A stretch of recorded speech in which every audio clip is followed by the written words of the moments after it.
expectations, and we are off highs. The Nasdaq is the underperformer today, giving back some of those gains from the beginning of the year, down about 0.4%. The Dow Industrial's up about 90 points. It was up more than 130 at one point. Energy and communication services, they are leading. Healthcare are your laggards. Within communication services, it is, guess who? Disney taking the reins, seeing a nice 3+% gain. Carl, what a great interview that was with Nelson Peltz. Yeah, a top performer on the Dow today. That's where we'll start. Disney having a good day.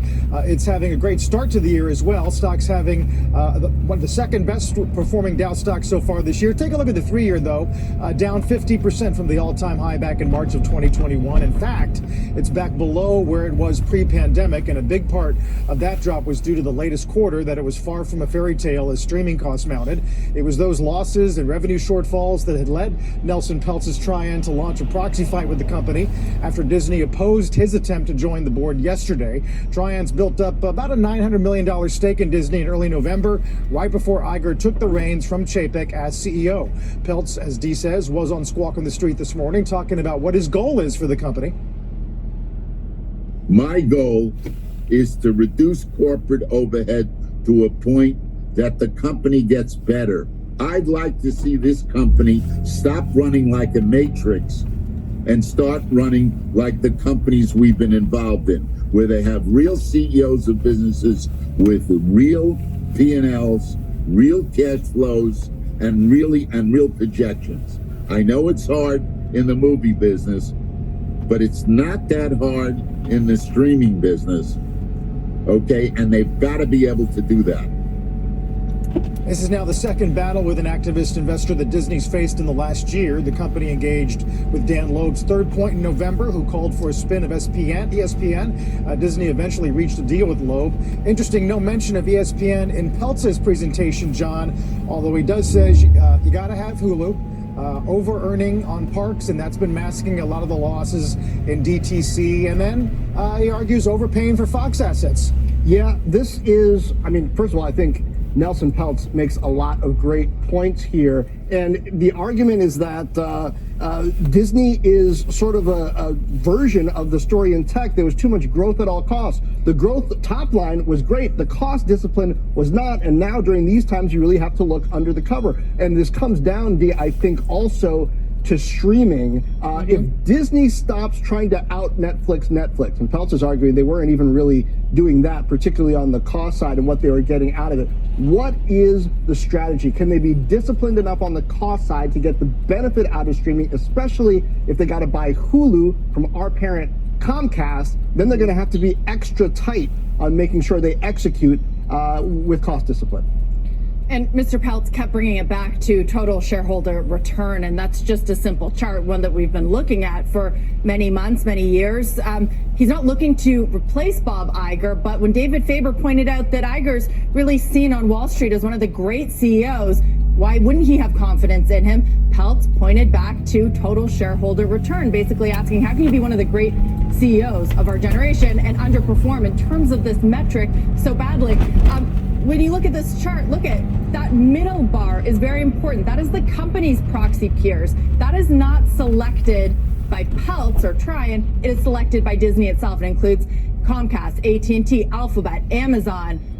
So, John, in a way, this really kind of proves Nelson Peltz's point and maybe begs the question, which I know some don't even want to entertain, is Bob Iger one of the great CEOs?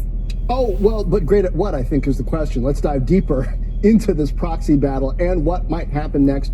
Bring in New York Times columnist Jim Stewart, who literally wrote the book on Disney. Jim, now that we've had a chance to see Nelson Peltz's at least initial argument, to me it seems like the biggest issue is rethinking the reason for streaming and the profitability of it, especially if Disney buys Hulu, and making the case that Iger, for all that he's been great at, wasn't great at cost discipline. And even though he thought he wasn't paid enough, Peltz arguing he was overpaid. Well, a couple of things here. I had to smile when I heard Nelson Peltz say, well, I know the movie business is difficult, but streaming, we can really make that efficient and cut costs and increase profitability. And my thinking there is, well, good luck with that. so much money is being lost in streaming that if he can solve that problem, then he really is a genius.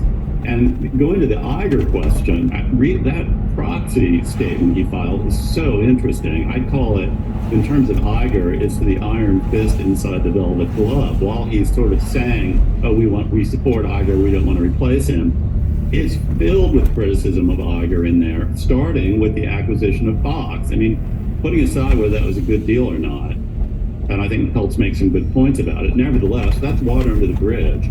That was Iger's project. That was his deal. And when you attack the Fox acquisition, you are attacking Iger. That is not a flattering proxy statement for Iger, and I can understand why Iger would bristled at the idea of bringing Peltz on the board, given the criticism he was leveling at Iger. Yeah, well, it sure seemed like Disney's board, in part, brought Iger back to avoid having to deal with activists, with the idea that Iger has such credibility that this would calm everybody down. That doesn't seem to be happening. So if Peltz does get on Disney's board, does that support the idea that there might be pressure for Iger to make this 2-year tenure an actual 2-year tenure, and for this board to get some more discipline around CEO succession? Absolutely, and I don't think there's any question that a glaring deficiency of the Disney board has been succession planning. Going back to naming Chapek, which I don't think has ever really been satisfactorily explained why they picked him, and then why 2 years later they felt they had to get rid of him. And again, the sequence of events in the proxy suggests that Peltz's conversations. First, he's talking to Chapek, then Chapek says, "No, you can't talk to me. You have to talk to the CFO." Well, that's bizarre right there. And then secondly, a few days later, Chapek is out. So what role did the pressure from Peltz have in that decision? Putting that aside, which I think is a very important question for people getting ready to vote in this proxy fight, the issue is to me, he's cutting Iger off. He's saying this is it for Iger. He's going to get 2 years. 2 years is not that long in that business to turn around an aircraft carrier like Disney. And he's saying no. That we're going to get him out. We're going to get somebody else in. Again, that is not very supportive of Iger. Which is what Iger has said he wants as well. But of course, there's all kinds of questions as to who picks up the baton after that. I know that earlier, Jim, I kind of looked at total shareholder return. John correctly pointed out that that's just one metric. You take net income, that's increased, 400% over Bob Iger's reign when he departed. And that is a good metric, a successful one, I think many shareholders would argue. He slammed for the Fox deal, but there's also some really good acquisitions along the way as well, or successful, I suppose. Pixar, Lucasfilms, Marvel. How do you put that into the judgment of what he's done or hasn't done?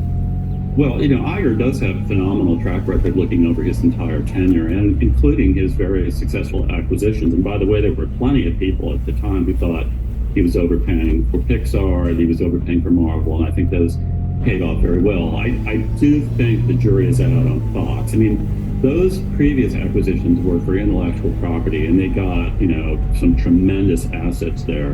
In Fox, what do they get? Avatar? I mean, if Avatar clears $2 billion, it's kind of going to break even. I don't know. The jury is still very much out on that. They didn't get that much intellectual property in the Fox deal. But putting that aside, what Peltz is going to have to deal with, which, I don't think you can blame Iger or anyone else for this, but is the sort of secular issues facing this business. First of all, the transition to streaming, which, by the way, you can't measure by the stock price, because until investors suddenly changed their minds this year, they were giving the benefit of the doubt to streamers. All they wanted was subscriber growth. And that strategy needed investor acceptance for many years of losses until these streaming